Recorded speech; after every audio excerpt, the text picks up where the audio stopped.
আদিবাসী দিবস। আদিবাসীদের অধিকার, সংস্কৃতি, ঐতিহ্যকে সম্মান জানিয়ে ঝাড়গ্রাম স্টেডিয়াম থেকে আদিবাসী দিবসের সূচনা করলেন মুখ্যমন্ত্রী মমতা বন্দ্যোপাধ্যায়। আদিবাসী ছন্দে পা মেলানোর পাশাপাশি বাজালেন মাদল। সব ক্ষেত্রেই আন্তরিকতার ছোঁয়া। রাজ্য সরকারের অনগ্রসর শ্রেণী কল্যাণ ও আদিবাসী উন্নয়ন দপ্তরের উদ্যোগে আয়োজিত এই অনুষ্ঠানে মুখ্যমন্ত্রীর সঙ্গে ছিলেন মন্ত্রী বীরবাহা হাঁসদা। জাতিগত শংসাপত্র, মেধাশ্রী, শিক্ষাশ্রী স্কলারশিপ সহ একাধিক জনকল্যাণমূলক পরিষেবা প্রদান অনুষ্ঠানে উপস্থিত ছিলেন বিভিন্ন ব্লক থেকে আসা মানুষজন সহ ছাত্রছাত্রীরা। ঝাড়গ্রামে উন্নয়নে নজর মুখ্যমন্ত্রীর। জেলা জুড়ে একাধিক নতুন রাস্তা তৈরি ও সংস্কারের কাজ চলছে জোর কদমে, যার মধ্যে ঝাড়গ্রাম থেকে জামবনি যাওয়ার রাস্তা সংস্কারে বরাদ্দ 20,25,00,000 টাকা, যে কাজ ইতিমধ্যেই শেষ হয়েছে বলে জানিয়েছেন মুখ্যমন্ত্রী মমতা বন্দ্যোপাধ্যায়। বিনপুর 1 নম্বর ব্লকে ঝাড়গ্রাম সেবায়তন বইটা ধেরুয়াঘাট রাস্তা মান উন্নয়ন 43,68,00,000 টাকা দিয়ে আজকে উদ্বোধন হয়ে গেল।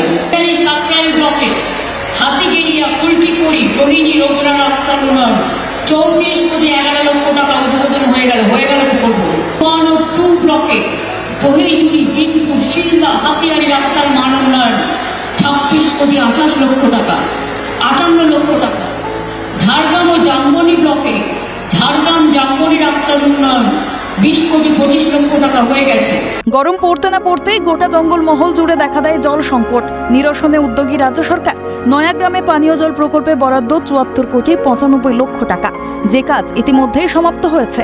এছাড়াও জামবনি, ঝাড়গ্রাম, নয়াগ্রাম, সাঁকরাইল সহ একাধিক জায়গায় জল সংকট মেটাতে 47,69,00,000 টাকা ব্যয়ে 10টি প্রকল্পের সূচনা, বললেন মুখ্যমন্ত্রী মমতা বন্দ্যোপাধ্যায়। প্রকল্প নয়াগ্রাম পানীয় জল প্রকল্পে 74 কোটি টাকা 95,00,000 টাকা যেটা হয়ে গেছে।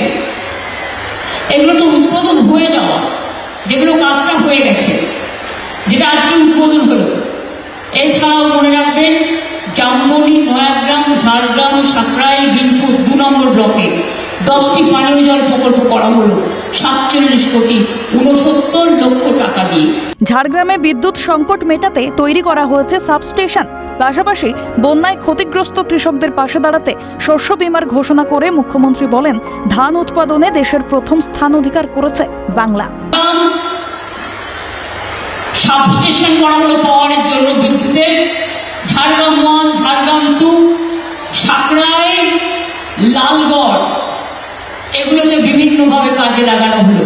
যাদের মাঠ ডুবে গেছে, ধান ডুবে গেছে, আলু ডুবে গেছে, পাট ডুবে গেছে, তারা চিন্তা করবেন না, আপনাদের জন্য শস্য বীমা আছে। আমরা সরকার থেকে টাকাটা দিই। বাংলা ধান উৎপাদনে ভারতবর্ষে প্রথম স্থান অধিকার করেছে। বাংলার বাড়ি প্রকল্পে ইতিমধ্যেই প্রায় 47 লক্ষ মাটির বাড়ি পাকা করে দিয়েছে রাজ্য সরকার। আরও 16 লক্ষ নাম তালিকাভুক্ত করা হয়েছে। আগামী ডিসেম্বর মাসে বাড়ি তৈরির অর্ধেক টাকা দিয়ে দেওয়া হবে, প্রতিশ্রুতি মুখ্যমন্ত্রী মমতা বন্দ্যোপাধ্যায়ের। আমরা প্রায় 47 লক্ষ বাড়ি দিয়েছি।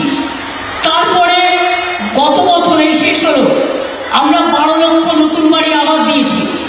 আগামী ডিসেম্বর মাসে আরো 16 লক্ষ লোকের বাড়ির লিস্ট আছে। যাদের লিস্ট আছে তারা ডিসেম্বর মাসে অর্ধেক বাড়ির টাকা পাবেন, আবার মে মাসে বাদ বাকিটা পেয়ে যাবেন। ঝাড়গ্রামের উন্নয়নে বরাদ্দ কোটি কোটি টাকা।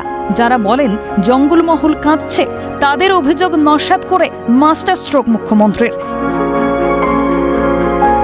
ক্যামেরায় জ্যাকি সিং এর সঙ্গে রাজা সাহা ও বিদেশ বেরার রিপোর্ট, ক্যালকাটা নিউজ।